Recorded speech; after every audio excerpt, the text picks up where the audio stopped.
This is the Waupaca County Board of Supervisors meeting.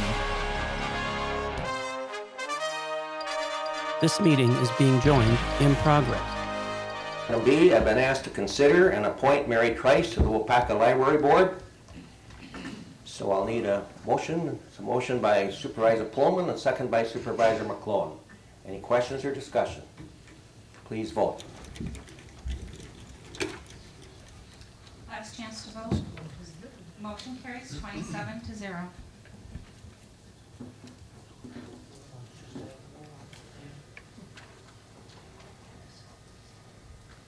Okay, we are at the place in our agenda where we have reports, and we have 9A, the Waupaca County Industry and Mental Health Program Update by Mr. Price, Director of DHHS.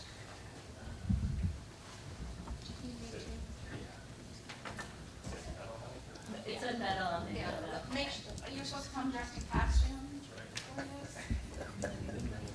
So I think the agenda says mental health, Yes. but we'll be talking about mental health, just so folks are aware of that. Good morning, everyone. Morning.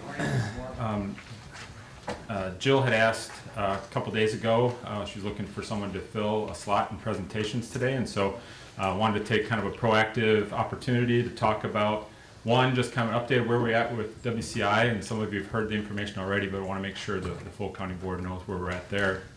And then really an opportunity to talk about mental health or behavioral health in terms of our department and what we're thinking about as we go into the 2018 budget process. Want to be able to give a picture of kind of where we're at now and really what our needs are as we move forward. I think it's probably been an area that really hasn't been fully addressed in our budget for a couple of years, although we've been doing things internally to address things and change things and look at quality assurance and quality improvement.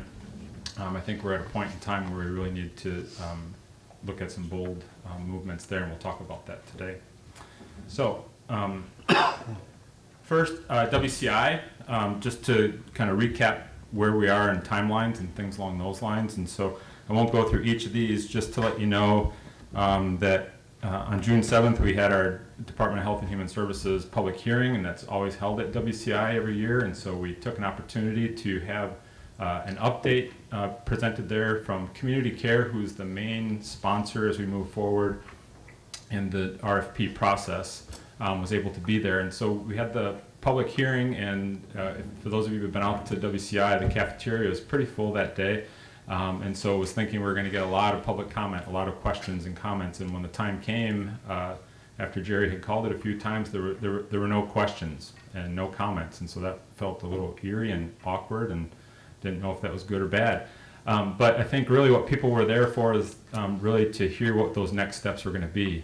There's still some anxiousness about, what does this mean? What does the future of WCI look like? And so they're able to hear from both myself and Nancy Leipzig from Community Care about what those next steps were going to look like. And so, for the most part, that piece of the conversation went fairly smooth and without question or comment. So the next thing on the agenda was on June 22nd, we co-hosted a family members, WCI members, and anybody else who was interested in hearing about kind of the next steps. We had two offerings of this meeting on June 22nd out at WCI, and again, the cafeteria is packed for our 2:30 session. All the members from WCI were able to kind of check out early and be able to come in and ask questions. And so I think that meeting went a long way, and Jerry was able to be there as our board chair. I think the meeting went a long way in terms of relieving anxieties.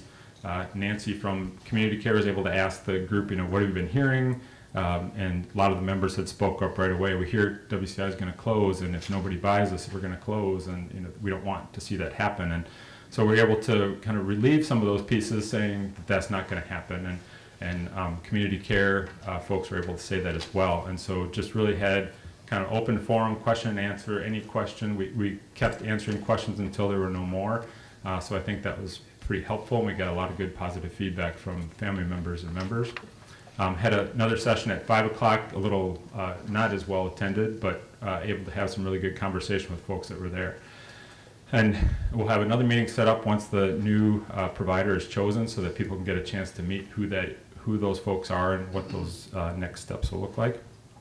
On June 13th, just last week, we hosted or co-hosted a potential provider meeting, and I'm happy to say we probably had 11, almost a dozen providers that are interested in either all the services that are being provided at WCI or slices of services. And so we have some folks that are really large organizations that have done this kind of work before.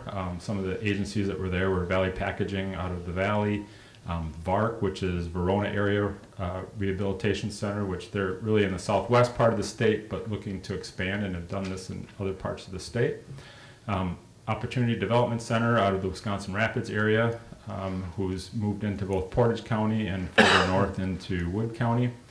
And then just some other folks that are looking at just slices of services, but in general, really good turnout and a lot of good interest in what's going, being able to continue to provide services at WCI.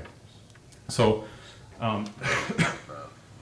so with that, community care, probably in the next week or two here, will be releasing the RFP, and there'll be a 30-day time response for folks to respond to that. And so they're anticipating September, the first part of September, naming a new provider or providers. And so one agency could come in and provide all of them, or they might be able to do that a la carte. It really depends on what those proposals look like and what community care is looking to do as they move forward. And then there'll be a 90-day transition period, depending on the provider and what they're able to do. And so that transition period would be the county transitioning away from those services and turning it over to the new provider. And really the end date there would be year's end is what we're targeting for the complete transition to take place. And so some of the other matters that we're working on as it relates to WCI and its transition is our current staff. And so right now we have 12 staff, 9 of which are full-time, that we need to think about in terms of options as they move forward.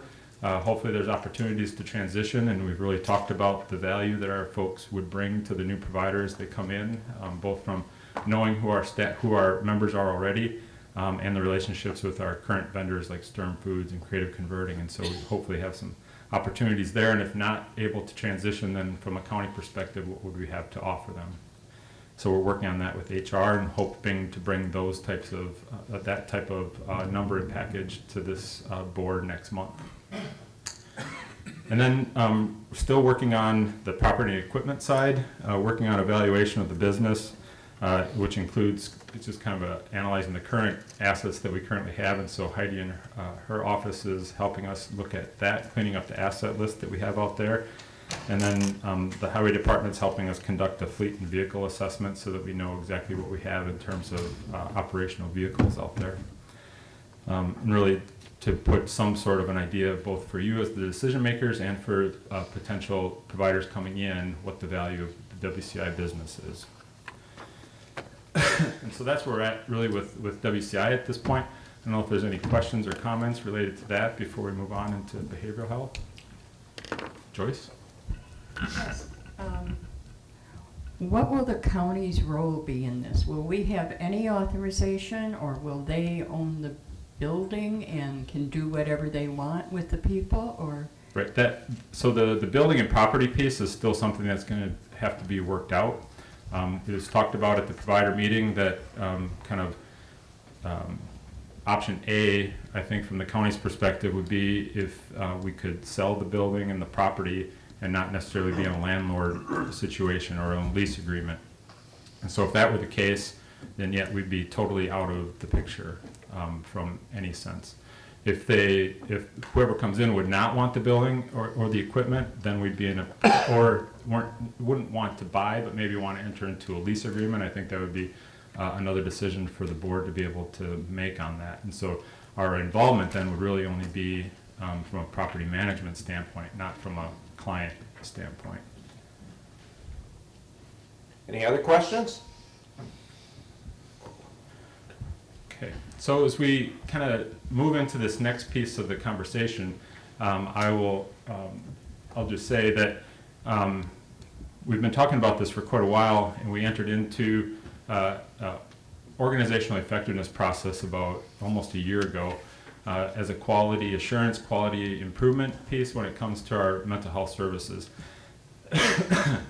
I think we've talked about it from time to time, and you've probably heard things maybe in the community and from some of our stakeholders, is that I don't think we're really able to meet the need of the community, and I don't know that we ever will in terms of being the sole provider. And we've got lots of community support, I think, in wanting more from our department. And there's not a lot of community mental health or behavioral health services available, at least at current time.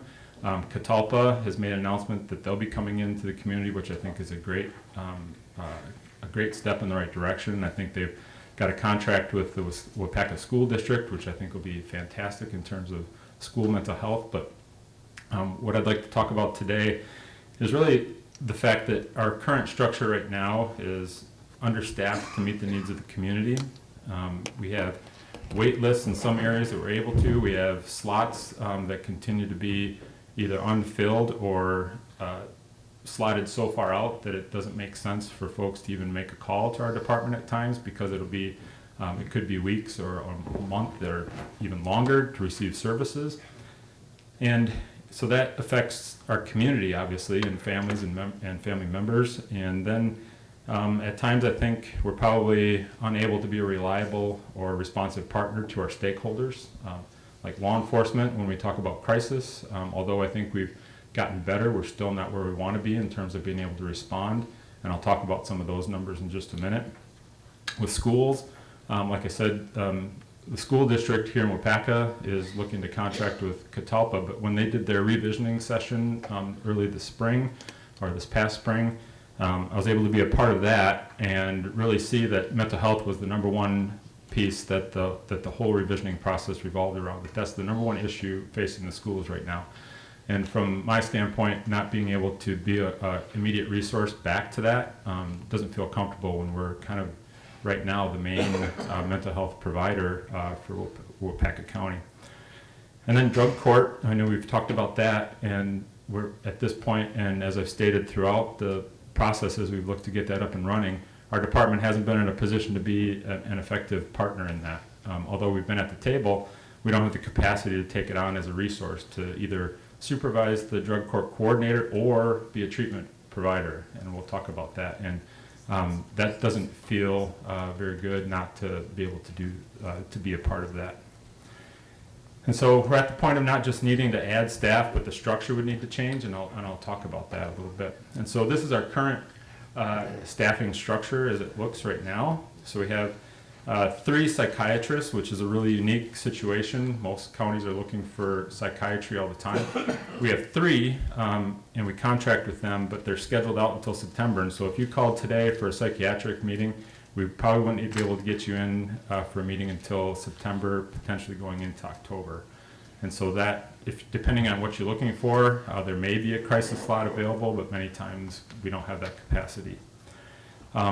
We have 2 nurses that help support our mental health unit.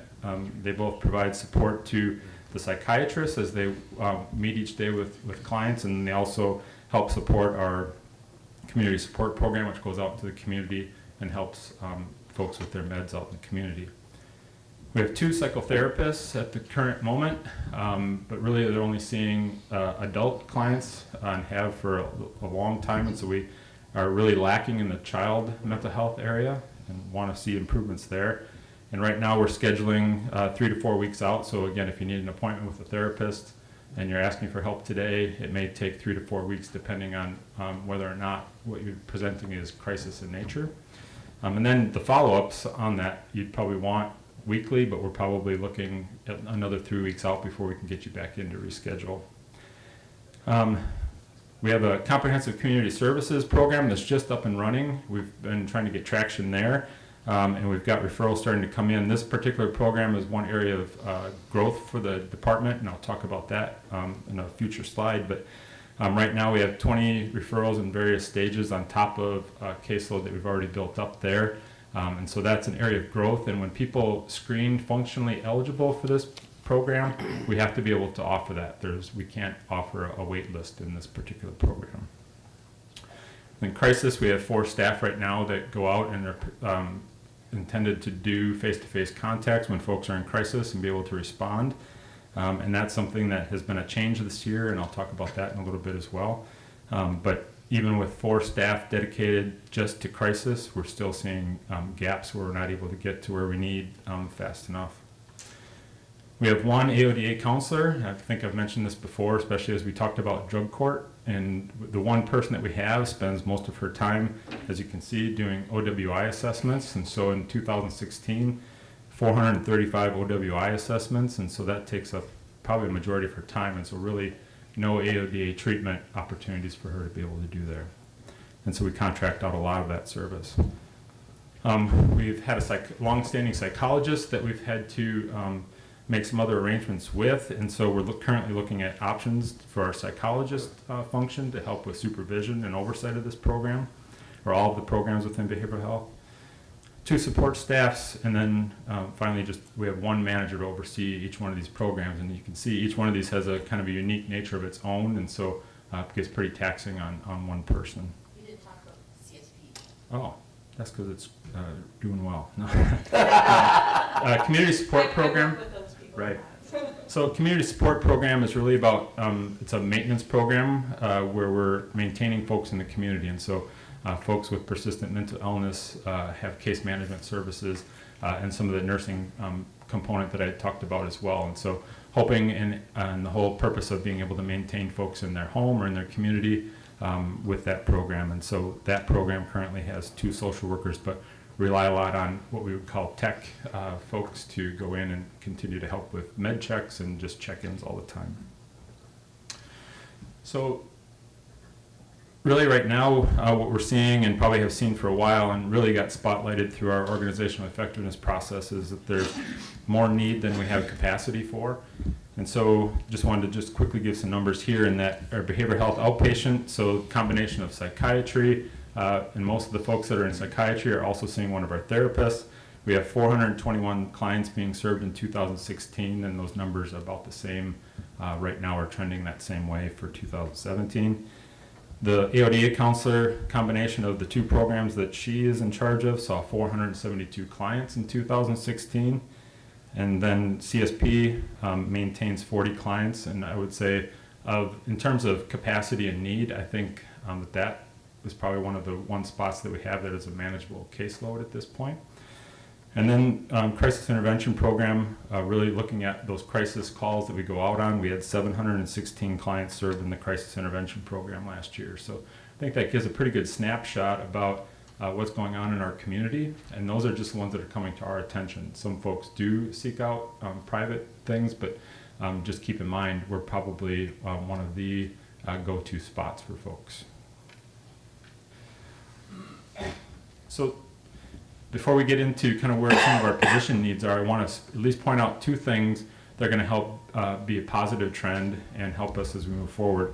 One is the crisis response. As we've changed our approach, or really started to kind of get in line with how statute directs us when it comes to crisis, we've been able to do much more face-to-face contacts as we go out and respond to crisis, and hopefully de-escalating and in turn diverting folks going to deep end hospitalizations.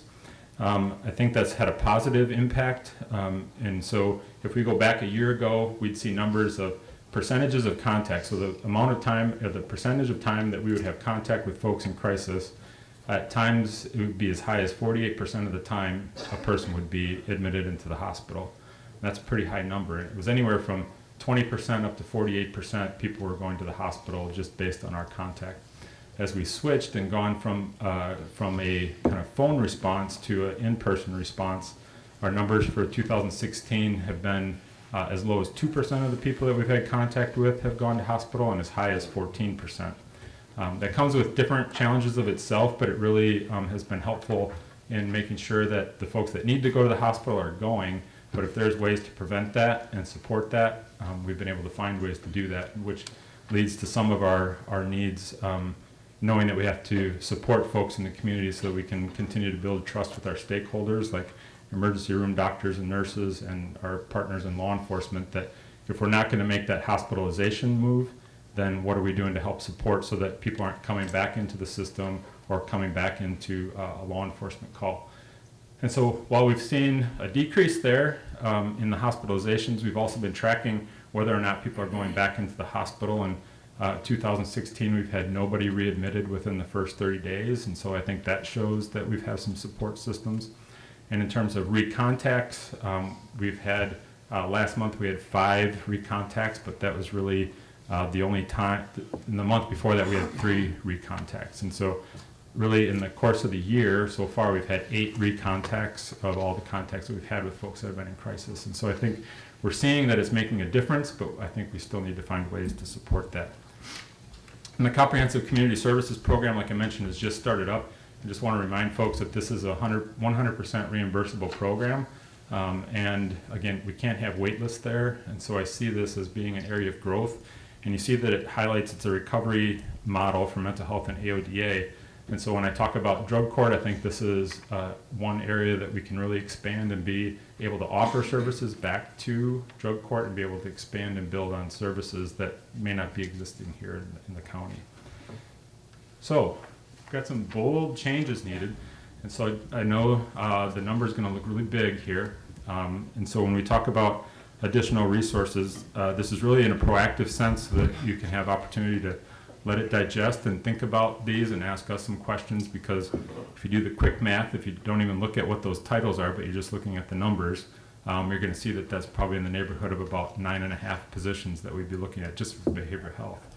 And I think I've been in different arenas where I've said, I think even if we put in 10 positions, we may not even hit close to what the need is. And I think, obviously I wasn't far off when I've said that.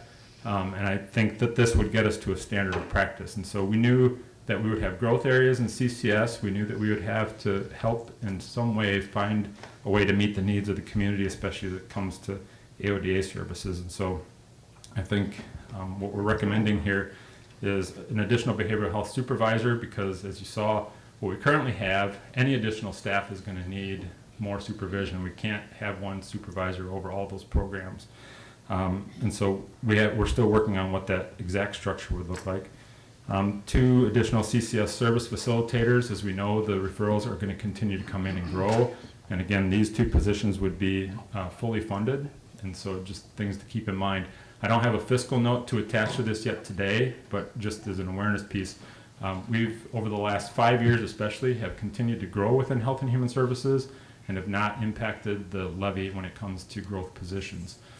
Many of the positions that you're going to see in here are going to have some sort of funding stream attached to it, some sort of offsetting piece, ways to adjust some of the savings that I talked about. If we're not going deep end hospitalizations, some of those savings from the deep end placements can be put towards some of these pieces. And so I don't have a bottom line number, but I just want you to know we'll do everything that we can to offset as many of these costs as possible when it comes to these positions. But there may be, this may be one of the years that Health and Human Services looks at a potential levy ask, but I'm not prepared to say that right away today, or what that might be. And so the 3 community support specialists, I'll just point out that we already have these positions. We contract with an agency to provide this, but we feel that we could get a better deal if we bring this in-house, certainly from a supervision standpoint. And so it's already positions that we have dollars in the budget towards. We just want to be able to bring those in-house to get a better service. An additional behavioral health crisis case manager, so we can be more responsive to crisis calls, especially when the face-to-face. If we have 4 people trying to cover the whole county, that gets to be a little taxing on time. And certainly when law enforcement is waiting for us, I think they would prefer that we get there a little quicker at times as well. And so this is just one more step in the direction of building up that crisis area for us. And then just the need for additional behavioral health therapy. As you heard, we have kind of a lag time between people needing service and when they can get it. In this position, we'd be looking at just being able to meet that need and potentially weave that into our CCS program as well from a reimbursement standpoint. And then an additional AODA counselor. At this point, we have no way to provide treatment. We have people that we need to contract out those services to, and so people are receiving their treatment in Stevens Point, Appleton, Green Bay, and further beyond that. And so to be able to do those assessments in-house and then have to send people out of the community to get that service doesn't seem exactly right, and no way, again, to support the drug court that we have going on as well. So what I'd say with all that is the return on investment of each of those areas, and as we bring those positions on, would really be looking at the continued and consistent decreased use of hospitalization and be able to commit those dollars back into prevention and support so that folks aren't going into the deep end services. And then, really to be able to help again with those stakeholders with stakeholder relationships. I think there'd be positive fiscal and resource savings should be realized across the systems, and so not just within behavioral health, but within other systems. The courts and the time that we take with the court system, Diane's time as from the court counsel standpoint, law enforcement and schools and what they need to respond to.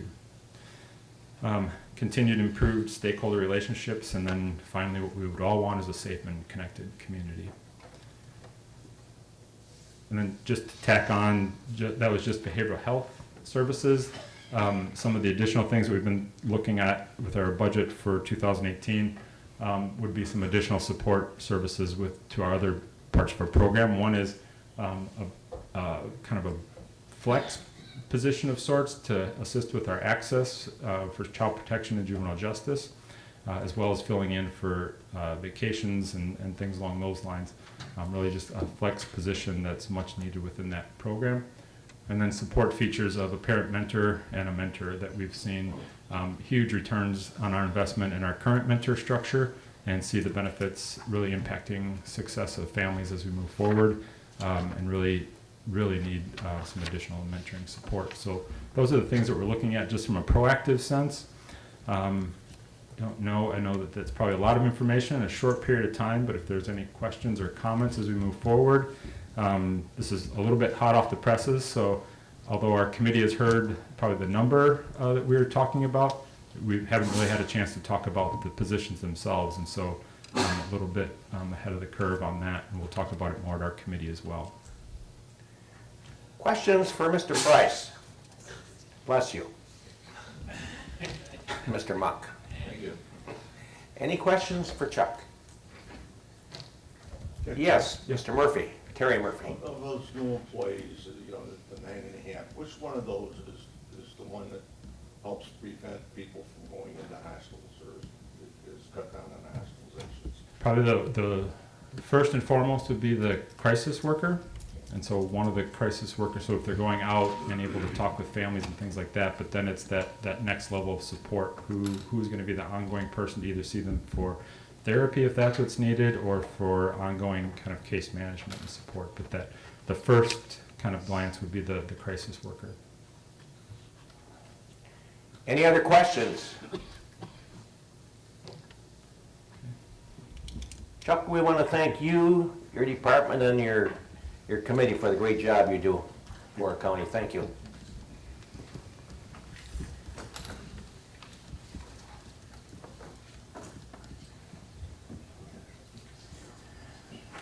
Okay, of course, item B has been struck out today, and hopefully we can get Mr. O'Connell, Mr. Christensen next month, depending upon their schedules, of course, for our county board meeting. My county report is really positiveness. You know, we all go to parties, get-togethers, and I've been to a number of graduation parties, and I'm sure some of you have. And the first thing someone comes up to me, well, how's everything in Waupaca County? And I know what they're getting at, because there's always a certain negative people out there just waiting to stomp on you for something. However, this time this guy comes up to me and he said, I just want to give this gentleman, department head, a lot of credit on what a great job he does for your county. And he just happened to be a retired captain of the Navy that lives in Clintonville. And he said, I really want to point out Jesse Cuff for the great job he does when he comes over to Clintonville here and for Waupaca County. We've come over to the county and talked to him. So I wanted to pass that along. It's always good to hear positive things at parties when they come up and they're looking to give a jab, but it's positive right away. Thank you, Jesse. So then somebody else comes up to me, kind of a distant relative, kind of an old grumpy guy, and, well, Captain, how's everything in Waupaca County? I said, pretty doggone good. Great place. Oh, yeah? What about County I? How come that's not getting done? And they had another road. I says, hey, we're working on it, we really are. Because of the delay, it's not gonna be a 4-lane deal, but it's gonna be pretty darn nice when it's done.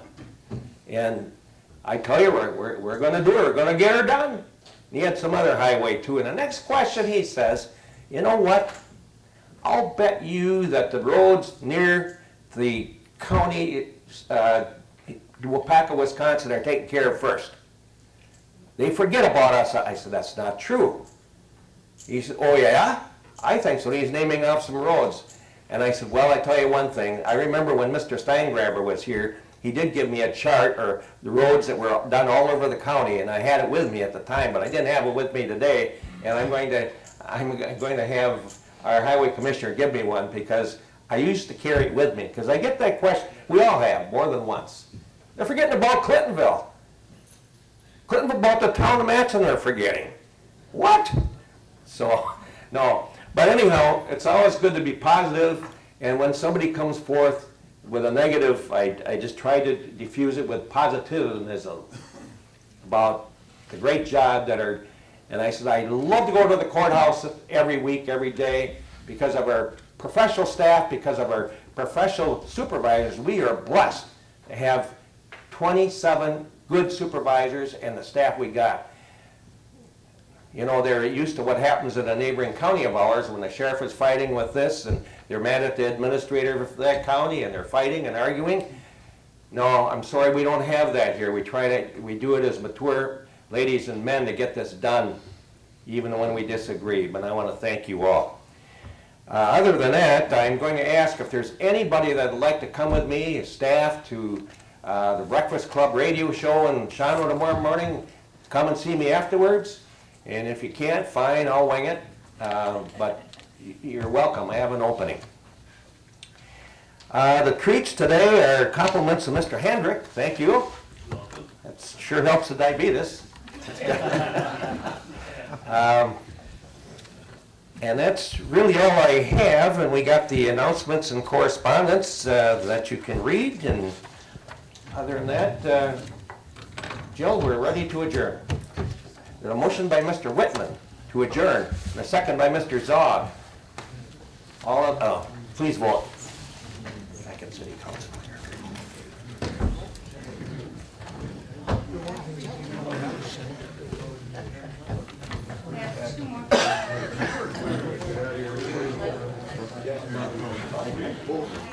I thought we were going to get the Anybody that hasn't voted, you can please press your button. Please. really coming. Next Motion carries 27 nothing. Maybe you want to say. wasn't quite good. And Mary Kate. Thank you.